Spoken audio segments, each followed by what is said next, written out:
परिंदों पे क्यों कोई फ़िरका परस्ती नहीं होती। कभी मंदिर पे जा बैठे, कभी मस्जिद पे जा बैठे। आइए दोस्तों, कुछ अंतराल के बाद फिर से एक नई चर्चा के साथ। सीमाएं क्यों? हाँ, यही है आज की चर्चा का विषय, सीमाएं क्यों। क्या हमने कभी सोचा है कि मानव ने अपने स्वार्थों के कारण इस प्यारी सी धरती को कितनी दीवारों, सीमाओं से बांट दिया है, इसके कितने टुकड़े कर दिए हैं। दुनिया के नक्शे को उठाकर देखो, हमने इसे कितने छोटे छोटे टुकड़ों में बांट लिया है, लेकिन शांति फिर भी नहीं मिली, दुख ही उठाया है। फिर क्यों ये सरहदें, क्यों ये दीवारें? ईश्वर ने तो हमें केवल एक धरती दी थी, उसे टुकड़ों में हमने बांटा। क्यों किए इस धरती के इतने टुकड़े? क्यों आज भाई भाई का शत्रु बन चुका है? यह दुनिया तो स्वर्ग थी, हमने ही इसे नर्क बना दिया। स्वार्थों के जाल में फंसे हम यह नहीं समझ पा रहे कि हमें तो एक दिन खाली हाथ ही जाना है, यह सब तो यहीं रह जाना है। पता नहीं कितनों ने इन चीज़ों के लिए अपनी जानें गंवाई, और पता नहीं कितनी जानें और जाएंगी। परंतु सब कुछ देखकर भी मानव समझ नहीं पा रहा। लालसा और नासमझी की पट्टी हमारी आँखों पर इस प्रकार बंधी है कि हमें सब कुछ सुनना और दिखाई देना बंद हो गया है। हम इतने स्वार्थी हो चुके हैं कि अपनी ही धरती के टुकड़े करने में लगे हैं और अपने ही भाइयों के खून के प्यासे हो गए हैं। क्या ऐसा करके हम सुखी हो पाएंगे? क्या आज तक के इतिहास में हमने ऐसा पढ़ा सुना है कि युद्ध से हमें लाभ हुआ हो अथवा तरक्की हुई हो? नहीं। युद्ध और लड़ाइयों के कारण चाहे कुछ भी रहे हों, परंतु परिणाम सदैव विनाश ही होता है। ऐसे ऐसे विनाश होते हैं जिसका परिणाम पता नहीं कितने कितने वर्षों तक हमें भोगना पड़ता है। अनेकों निर्दोष लोग बिना किसी अपराध के इसके शिकार होते हैं। युद्ध में आमने सामने लड़ने वाले लोगों की आपस में कोई व्यक्तिगत रंजिश नहीं होती, यहाँ तक कि उन्होंने तो पहले कभी एक दूसरे को देखा तक नहीं होता, फिर भी वे एक दूसरे के खून के प्यासे होते हैं। कारण शायद उनके मन में एक दूसरे के प्रति इतनी नफ़रत भर दी जाती है कि वे जान देने और जान लेने को तैयार हो जाते हैं। यहाँ पर ध्यान देने वाली बात यह है कि यदि किसी की प्रेरणा पर अजनबी लोग भी एक दूसरे से इतनी नफ़रत कर सकते हैं कि बिना किसी निजी कारण के एक दूसरे की जान ले सकते हैं, तो क्या हमारी प्रेरणा से इंसान से प्यार नहीं कर सकता? किसी की जान नहीं बचा सकता? कोई चाहे अपने आप को कितना भी कठोर क्यों ना समझे, उसके अंदर भी दिल होता है, उसमें भी संवेदना होती है, भावनाएं होती हैं। परंतु यह सब हम सभी अनुभव कर पाएंगे जब उसके निकट जाकर उसे समझने का प्रयास करेंगे। क्योंकि कोई भी इंसान जन्म से बुरा नहीं होता, उसे हालात बुरा बनने पर मजबूर कर देते हैं। इसीलिए किसी से नफ़रत करने से पहले उसके विषय में जान लें, कहीं सुनी बातों पर ध्यान न दें, उसका दर्द बांटें। क्योंकि आज दर्द देने वालों की कमी नहीं है, दर्द बांटने वाले नहीं मिलते। घृणा में क्या है? घृणा ने तो तोड़ा ही है और प्यार सदैव जोड़ता है। युद्ध और लड़ाइयों से ना तो आज तक किसी का भला हुआ है और ना ही होगा। फिर भी हम शिक्षा नहीं ले रहे हैं।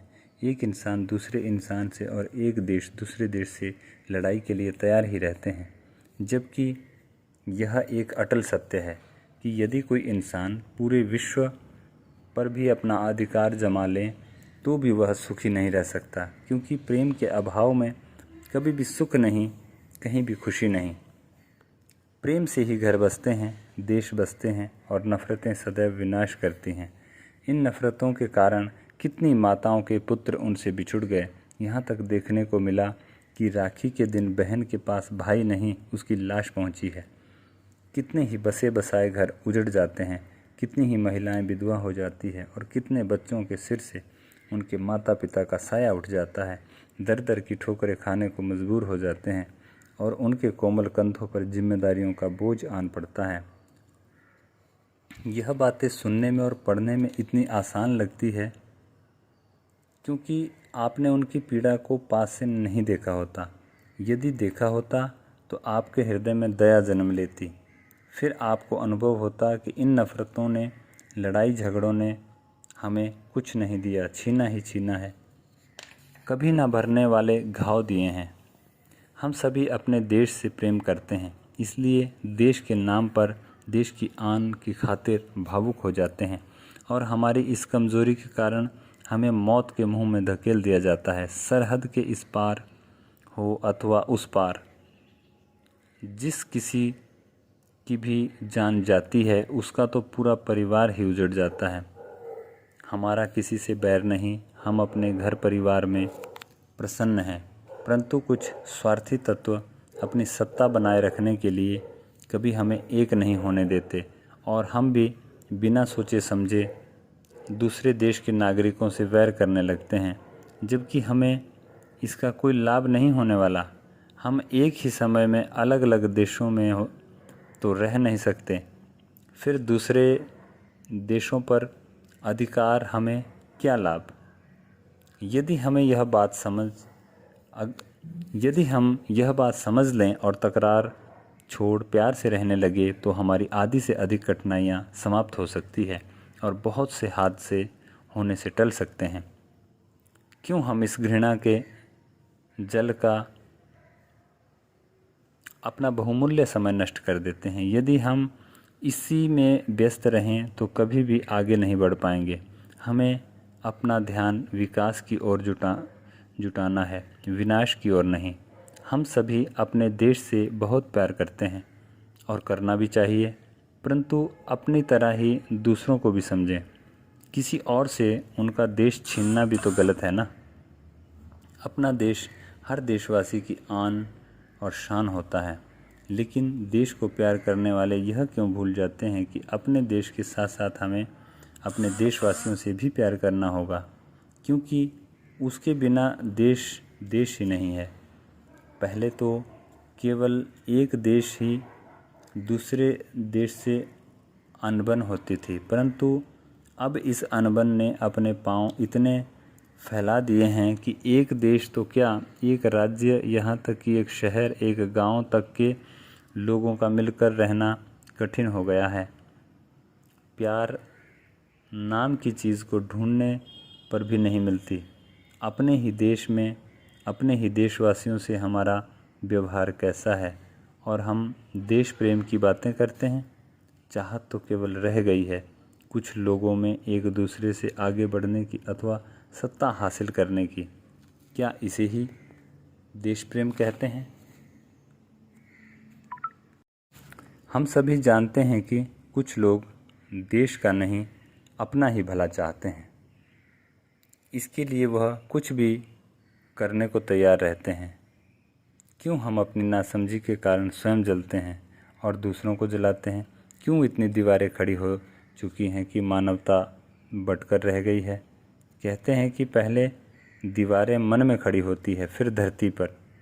यदि मन में जो दीवारें खड़ी है वे गिर जाएं तो बाहर की दीवारें तो अपने आप गिर जाएंगी। यदि हम मन से वैर मिटा दें तो दुनिया से अपने आप मिट जाएगा। बस आवश्यकता है कि विश्वास की ओर जागृत होने की। इन दूरियों का मिटना कोई असंभव काम नहीं है, क्योंकि इतिहास में बर्लिन की दीवार के रूप में ऐसा हो चुका है। खड़ी की गई दीवारों को तोड़ दिया गया और फिर से एकता आई। आइए इतिहास को दोहरा दें। बर्लिन की दीवार की भांति हम भी अपने बीच की दीवारों को मिटा दें और एक हो जाएं हमेशा हमेशा के लिए। यही हमारे भविष्य के लिए अच्छा है और आज के लिए भी। परंतु यदि हमें मिलजुल कर आपसी प्रेम से रहना है, देश में खुशहाली और प्रगति लानी है, तो हमें स्वार्थ का त्याग करना होगा और अपने हृदय को विशाल बनाना होगा।